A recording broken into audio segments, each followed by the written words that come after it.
After having spent most of yesterday on the PTS trying to play Fafnir as much as possible, here's my first verdict regarding Fafnir's balance. Judging from what I've seen so far, Fafnir is probably one of the most balanced releases we have had in recent times.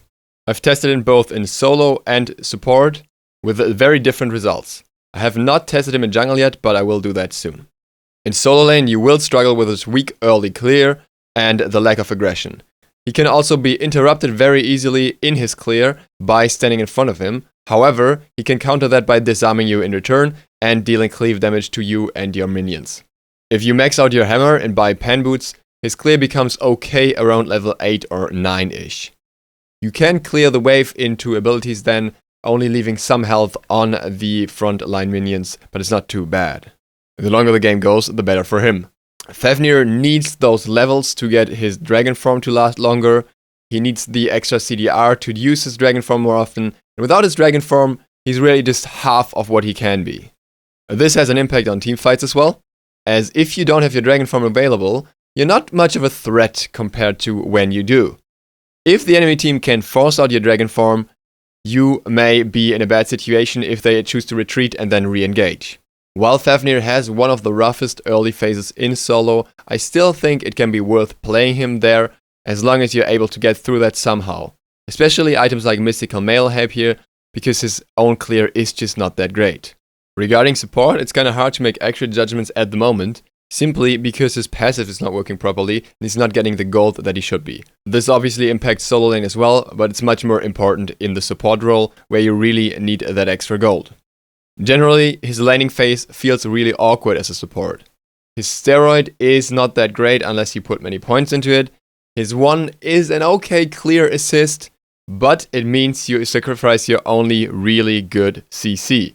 Still have the disarm, but it means you have to hard engage, which you don't want to do if there's a whole minion wave coming up. So really, other supports do what he does a lot better.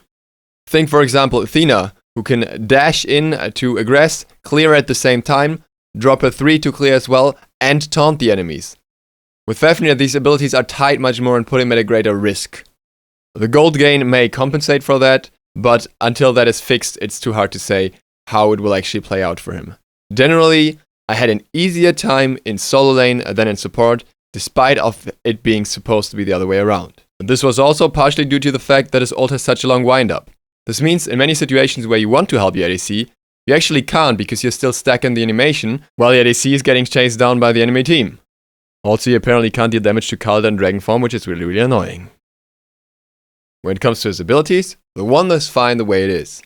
The 2 feels very weak early on and hardly worth putting the points in, but it scales up quite nicely and becomes stronger over time. The 3 feels clunky as hell, simply because your leap has a cone in front of it afterwards. So instead of jumping on an enemy, you have to jump slightly behind an enemy in order to disarm them. This feels really weird and I had to practice it a lot. Even in this video you'll see me fail on it multiple times. His ultimate is very interesting as it has a very long windup. Even if you stun the enemy target and then ult, they can still get out of your ult radius before they take the dot. This means the dot will hardly ever apply unless the enemies are locked down in any other way, or they just don't realize what's going on.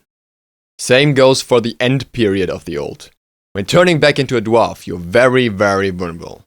And you have to keep that in mind. I can't stress this enough. If you don't watch that count of your ult, you're gonna be in trouble. If you turn back mid-fight, you can get focused down easily and die in a matter of seconds, even before you actually turn back into a dwarf. Additionally, you shouldn't overestimate the dragon form. While it gives you a lot of nice benefits, it doesn't give you any extra defense, but makes you a much more obvious target. This has to be kept in mind when going into dragon form and diving the enemy frontline.